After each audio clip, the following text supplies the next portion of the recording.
Πόσους φίλους έχετε στη σελίδα σας? Η Πάτη έχει πάνω από 4 εκατομμύρια σε όλο τον κόσμο. Και δεν είναι καν όμορφη. Θα έχετε μία φίλη με μοιοπία. Σίγουρα θα γνωρίζετε ένα κορίτσι με σιδεράκια. Ευχαριστώ.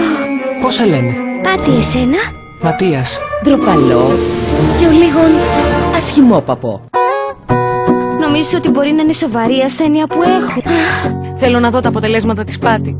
Θέλω να είναι όλα καλά. Μεγαλώνει με τη μητέρα της, αφού τον πατέρα της δεν τον γνώρισε ποτέ. Σκεφτόμουν το Buenos Aires. Εσύ μου είπες ότι ο μπαμπάς μου είναι από εκεί.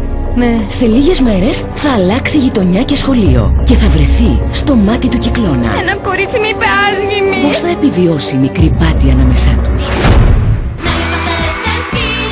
Αρκεί το ταλέντο της στο τραγούδι. Είμαι ο διευθυντής του νοσοκομείου. Λεάντρο. Δεν θα σας τα πούμε κιόλα. Γνωρίζεστε?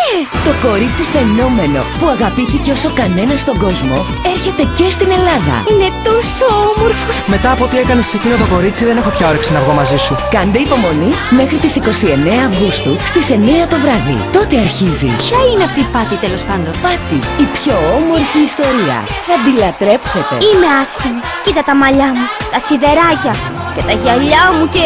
Για μένα είσαι όμορφη. Είσαι πολύ όμορφη. Από τις 29 Αυγούστου και κάθε βράδυ στις 9, Πάτη, η πιο όμορφη ιστορία.